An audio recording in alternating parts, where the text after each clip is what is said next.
What's up, Tailgaters? My name is Tailgate Nate. Welcome back to my channel. Welcome back to the green screen. We are just a couple days away removed from the NY6 Bowl games. Bowl season is not over, though. We do have a game on tonight. It's LSU, Kansas State in the Texas Bowl. That's going to finish up bowl season, and then you'll see my review on games Wednesday or Thursday. It'll be one of the two. This video I planned to upload yesterday, but got caught up with a couple other things, so here uploading it for you guys today. It is my NY6 and College Football Playoff Semifinal review. So we're going to start out with the 4 NY6 games that weren't playoff semifinals, and then, of course, finish with the playoff semifinal games over here. Hey, the green screen's back. I'm back. May not be at my university, but still got the green screen back here. Hey, thank you guys for clicking on the video. If you like videos like this, be sure to like, comment, subscribe, do anything you can to help support the channel. Sorry the sound is going to be what it is in this room today. It's just can't really do anything about it. So, yeah, without further ado, let's go ahead. I'm going to shift my chair over. Let me just get myself situated here, and we'll go ahead and review some games. So, December 30th. Is when this game took off here. It was the Chick-Fil-A Peach Bowl, and it was pretty exciting.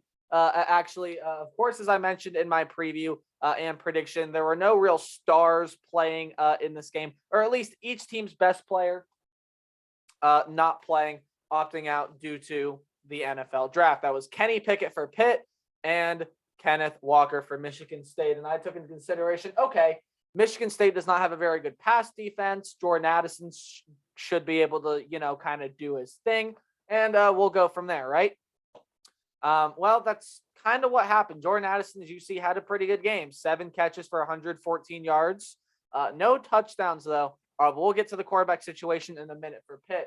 But Michigan State brought the energy. They were ready to play. This was a very exciting game. And Michigan State, a fourth quarter comeback, They took control of the game, I believe scored 21 points in the fourth quarter, something like that, to take control of this game. They win the Chick-fil-A Peach Bowl 31-21 over the short-handed Pittsburgh Panthers. Talking about the game a little bit here. So because Kenny Pickett did not play, Nick Patty was going to have to be the starting quarterback in this game. And he did look pretty good throughout his first drive. Went 2 for 5 for 20 yards, 3 carries, 27 yards, and a rushing touchdown. I believe it was like a 12, 16 yards, something like that. Just a little scramble play, ran off the edge, able to get the pylon. And as he tries to get up, that shoulder does not feel too well. So that shoulder put him out for the rest of the game. He left after that first drive. And then Beville came in to be the starting quarterback from that point, or not starting quarterback, came in to be the quarterback from that point on. Sorry, green screen's doing its thing. He went 14 of 18 for 149 yards, threw for a touchdown and an interception as well.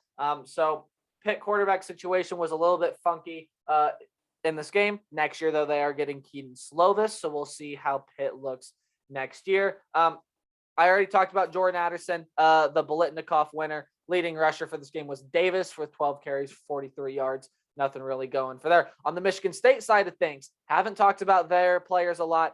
Peyton Thorne looked fantastic, though. 29 of 50, 354 yards, threw for 3 touchdowns and 1 interception. 2 of those touchdowns going to Jaden Reed. He made some fantastic catches in this game, had 6 of them for 80 yards and 2 touchdowns. Jalen Naylor, though, was the leading receiver, 6 catches for 108 yards. He was ready to go and did play this game. And I know I don't talk about defensive players a whole bunch, but I had to give this guy a shout out. Holiday. What a performance from him in this game. He had 11 tackles, 4 of them by himself. I believe he had a tackle for loss in there. I'm not really sure, though. Was the leading tackler on this team and had the game-sealing pick 6 as Pitt was driving. A 78-yard pick 6 for Holiday to seal the Peach Bowl for Michigan State. What a play and what a performance by these Spartans. These Spartans were not that great last year. I believe they only had 2 wins, and this year they really, really did turn it around. I'm going to say that with a couple other teams on this board here as well. But one of the biggest turnarounds in FBS history, although there are bigger ones on the board that we will get to. Great year from Michigan State. We'll see what they can do next year. They are a NY6 Bowl champion heading into 2022. Which, by the way, Happy New Year to everyone. Don't know if I said that in my Ohio State fan reaction, but saying it now. But there you go. Peach Bowl, done. Moving on now here to the Fiesta Bowl, a battle in the desert that I thought was going to be a little bit more of a defensive game. And that's just not what played out. It was Oklahoma State and it was Notre Dame.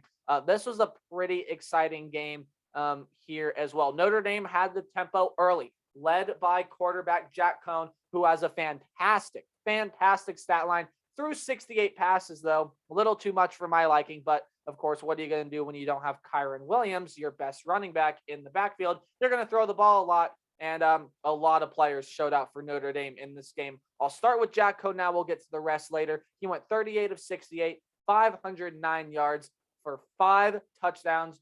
Did throw 1 interception as well. And that's not even the best passing performance on the board. We'll get there. But Jack Cohn was fantastic in this game. Really was.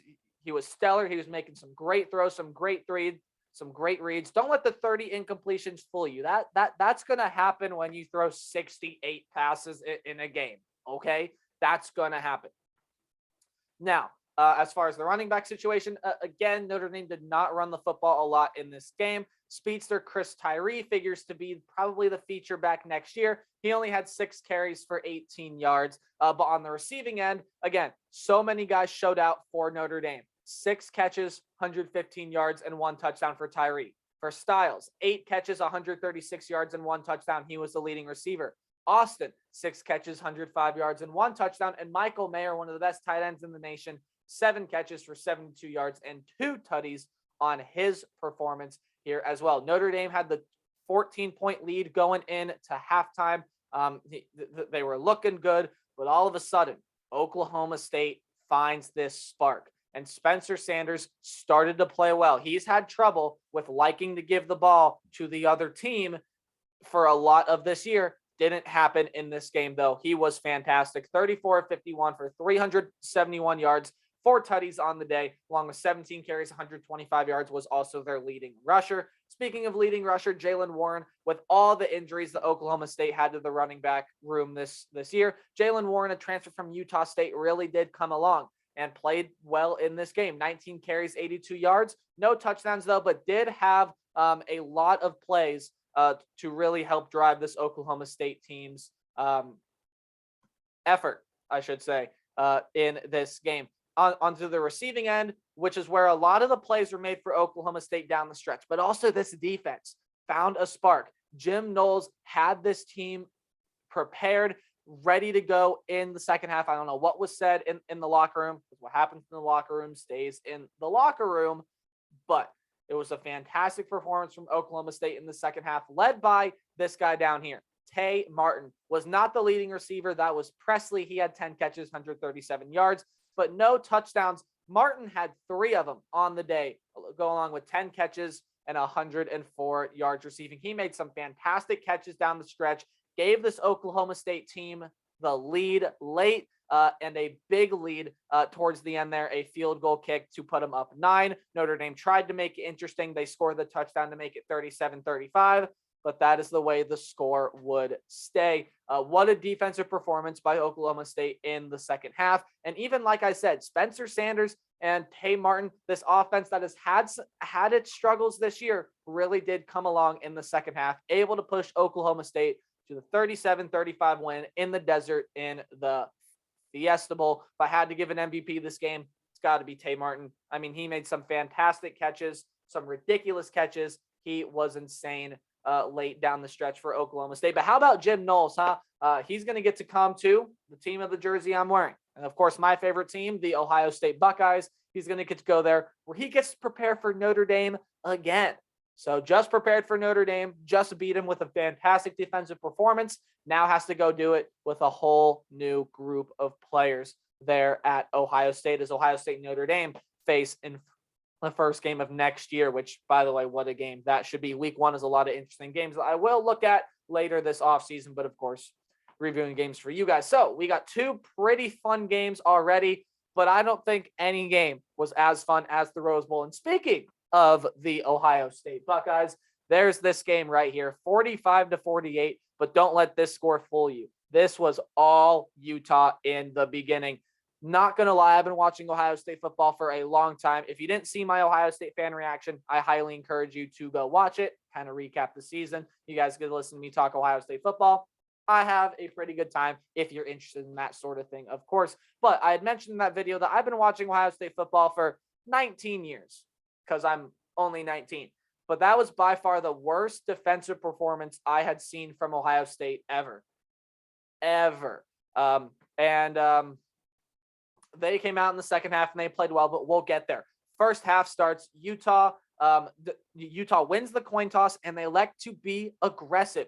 They want the ball first. They get the ball first and they drive down the field and score. Cam Rising was fantastic in this game. He went 17 of 22, 214 yards, 2 touchdowns, also 11 carries, 92 yards. And the touchdown we'll get to his touchdown run in a minute, which was just insane. But Cam Rising also took a hit in this game as he was being driven down in the second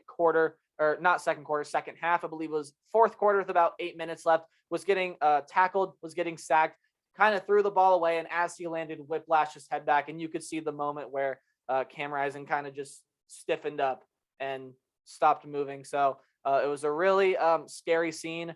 Barnes would end up coming in. I don't have his stats on the board because I just didn't have room for it, but I will be talking about him as this kind of review for the game goes on. But Cam Rising was a fantastic part of this Utah team all year long. As soon as he came on the scene, he really kind of got this Utah team going.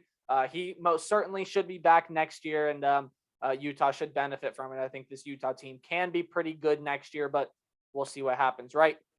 But anyways, Utah taking full advantage of Ohio State mistakes. There was a kickoff return by Britton Covey, you see here, of 97 yards to go along with 7 kick returns, 208 yards on those returns, with the 1 touchdown being the 97-yarder. But both these offenses in the first half were striking on all cylinders. Ohio State was keeping it within 14 points, but Utah would not let them close the gap. They would keep scoring. They kept the pressure on. And even Ryan Day just kind of didn't want to talk at halftime. He was like, yeah, this is bad.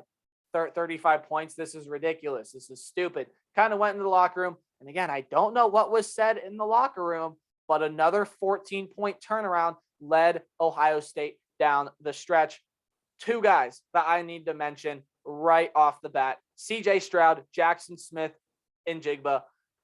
I don't know where this performance came from. I don't know what happened, but no Chris Olave, no Garrett Wilson, no problem, because CJ Stroud and Jackson Smith were on fire. CJ Stroud, a Heisman finalist and probably should be Heisman favorite next year after this game for anyone but Bryce Young. 37-46, 573 yards, 6 touchdowns, 1 interception. The 573 yards and 6 touchdowns are Rose Bowl records by a long shot.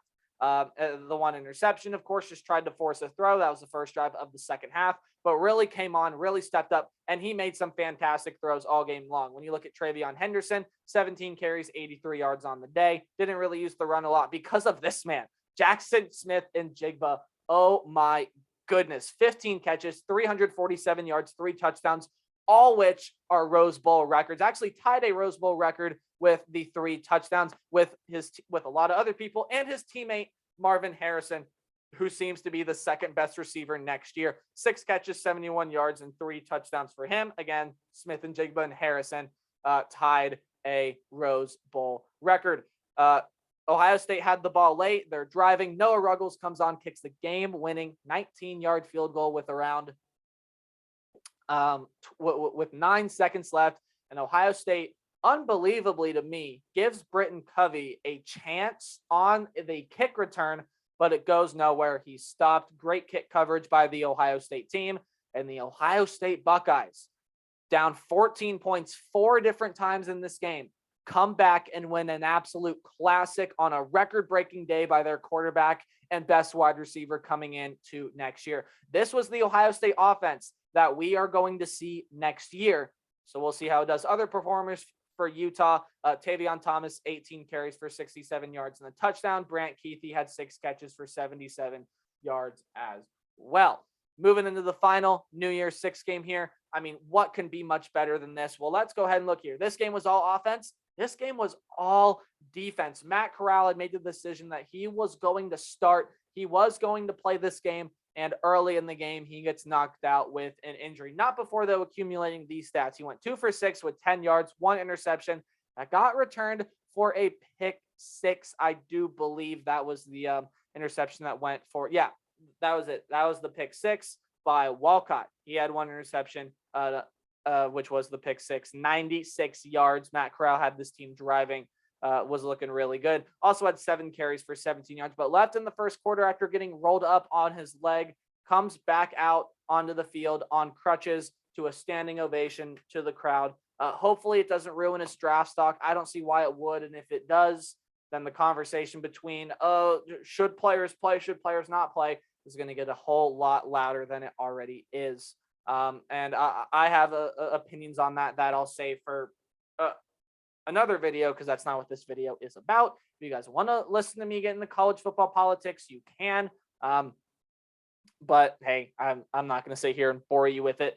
But Baylor, getting back to this game here. After Matt Corral came in, it was Luke Altmaier's team, and he played decently enough. 15 of 28, 174 yards, 1 touchdown, and 2 interceptions on the day. Leading receiver of this game was Dontario Drummond, had 9 catches for 104 yards.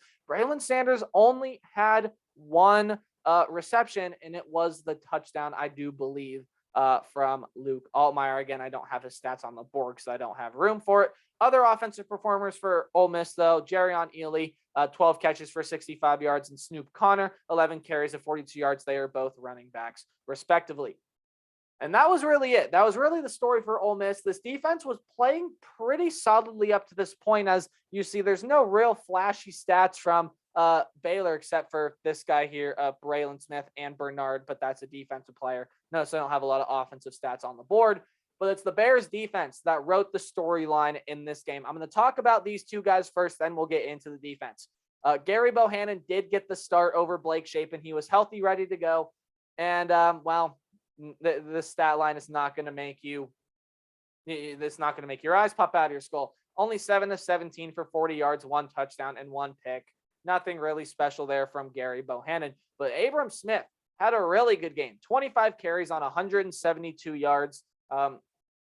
Really, really good stuff shown by Abram Smith. Didn't get into the end zone, but made some very crucial plays at crucial moments. But the real star of this game was Bernard, the linebacker. He was terrific. 17 tackles, 10 of them by himself, had 2 sacks, 2 tackles for loss. And the Bears defense in total, I already talked about Walcott. The Bears defense in total had 10 sacks on the day. That's ridiculous. That's insane to go along with 9 tackles for loss, 7 passes defended as well. Just a monster game from this Bears defense.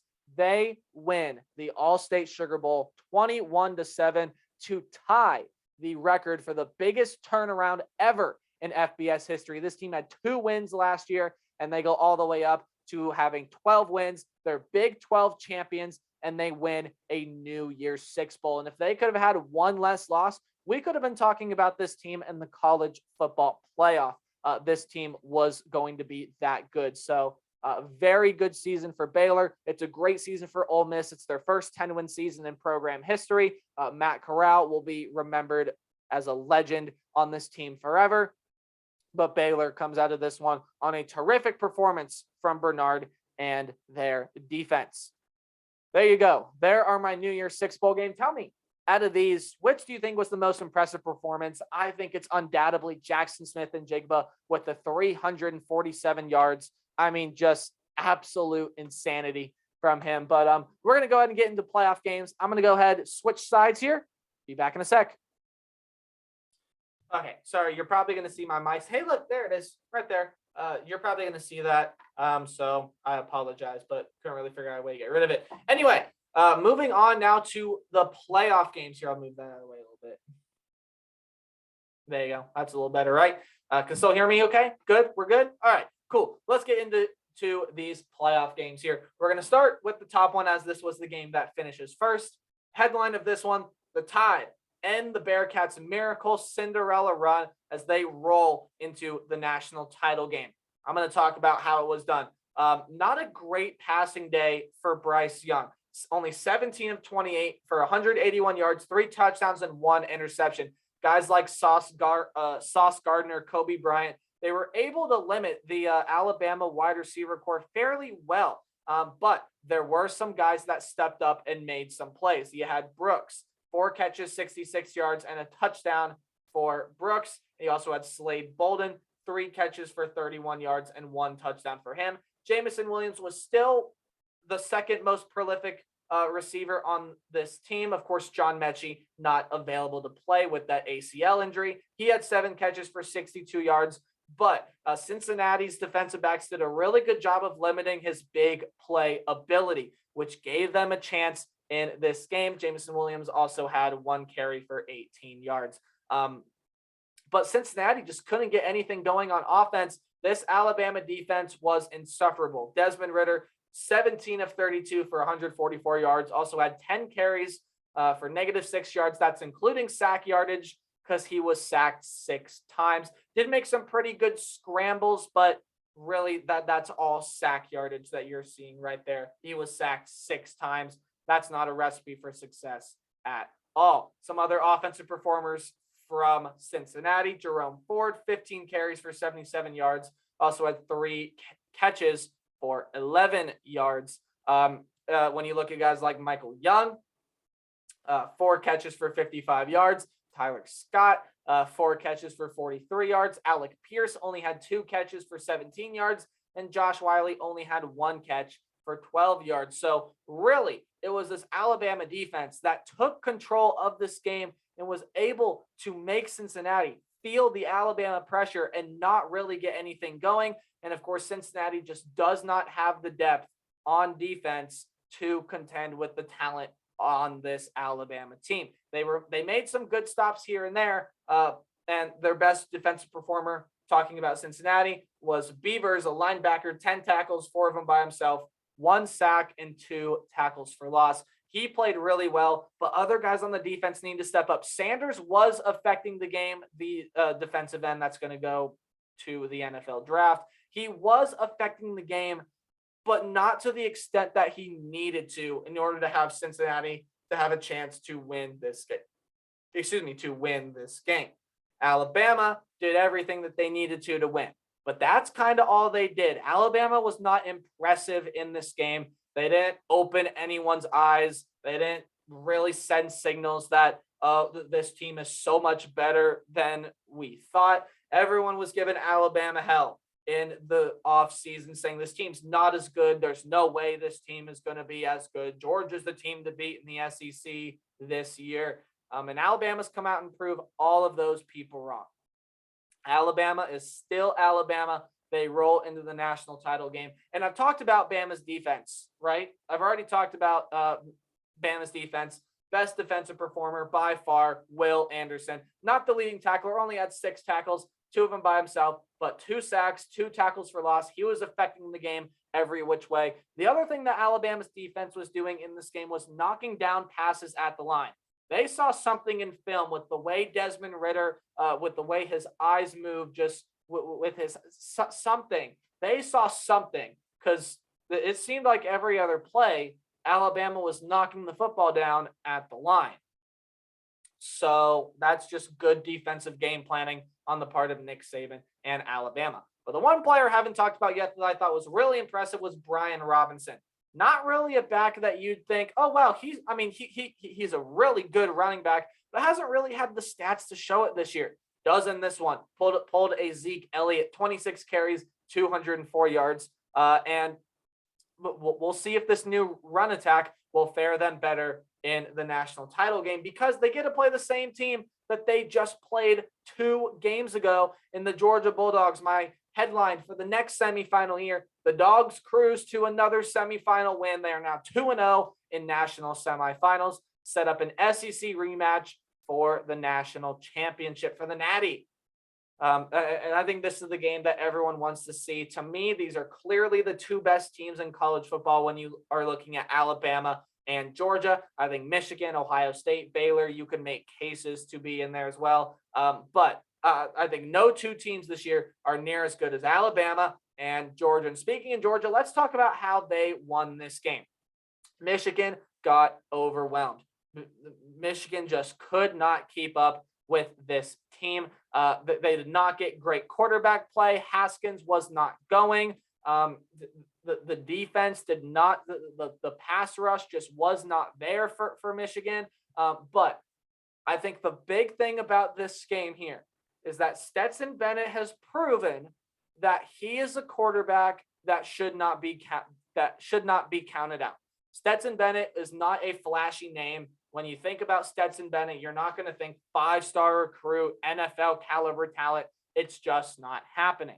But Stetson Bennett is a quarterback that, out of any quarterback that we saw in the playoff field, had the highest, not completion percentage, what was it? Passer rating. He had the highest passer rating out of any quarterback we were going to see in here, even higher than the Heisman winner in Bryce Young.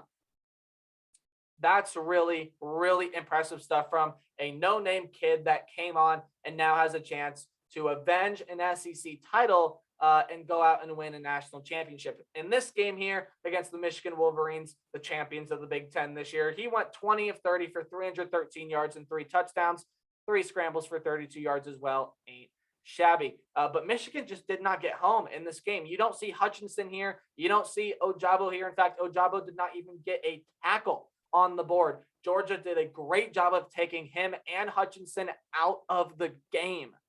So really good stuff by this Georgia offensive line.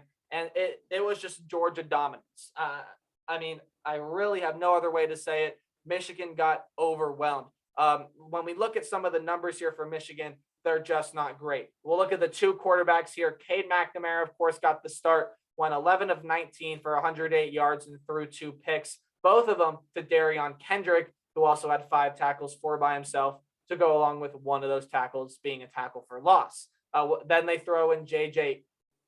McCarthy, and they get some better results, but they kind of threw him in when it was like too little, too late. He went 7 of 17 for 131 yards and a touchdown, also 4 carries for 24 yards as well. Like I said, Hassan Haskins just did not get going. Only 9 carries for 39 yards. Did have 2 catches for 15 yards as well. Blake Corum, same thing. 3 carries for 13 yards. And Donovan Edwards, 4 carries for 16 yards, along with 3 catches for 49 yards. When you look at receiving leaders for this Michigan team, again, it's still not impressive. Eric All, the tight end, 4 catches for 63 yards. Roman Wilson, only 1 catch for 42 yards, and Andrew Anthony, only 1 catch for 35 yards. Did have the lone Michigan Wolverines touchdown in this game, though. Also got a 2-point conversion, which is why Michigan has a weird score of 11.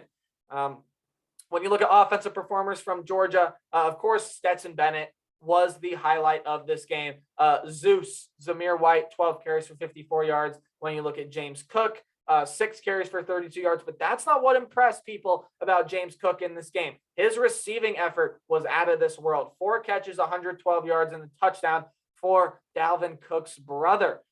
James Cook probably could see himself in the NFL one day too, can James. Other receivers, Jermaine Burton coming back, was not on the scene a lot this year for this Georgia team, but he is back, as is George Pickens. He did have a catch for 9 yards in this game, but Jermaine Burton had a 57-yard touchdown. Brock Bowers, 5 catches for 55 yards and a touchdown.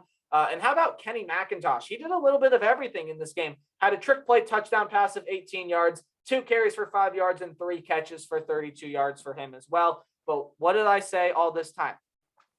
Michigan's best defensive performer was Josh Ross. 11 tackles, 4 by himself, and assisted on a tackle for loss. That was really the extent of Michigan's defensive pressure here in this game, was just, yeah, you get a tackle for loss here and there every once in a while.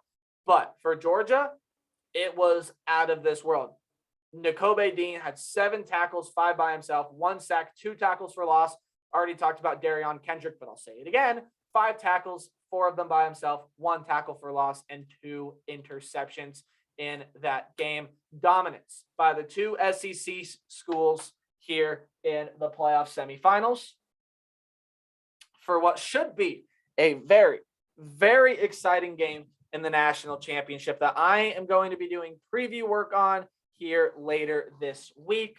Of course, on tomorrow or Thursday, you're going to be getting my you're going to be getting my bowl review of every game I did not cover here today. And later this week, you'll be getting my huge national championship preview that figures to be around 20 minutes long. This is about a 32-minute video, I would imagine. So I thank you guys for sticking with me here on this. If you made it all the way through, I appreciate it. Please leave a like, comment, subscribe. Do anything you can to help support the channel. College football season is almost closing. I know it's sad, but we got 2 games left. It's the Texas Bowl on tonight, Kansas State and LSU. Let me know who you got for that down in the comment section below. If you remember, I'm taking Kansas State, and the national championship game between Alabama and Georgia on January 10th in Lucas Oil Stadium. Should be a lot of fun.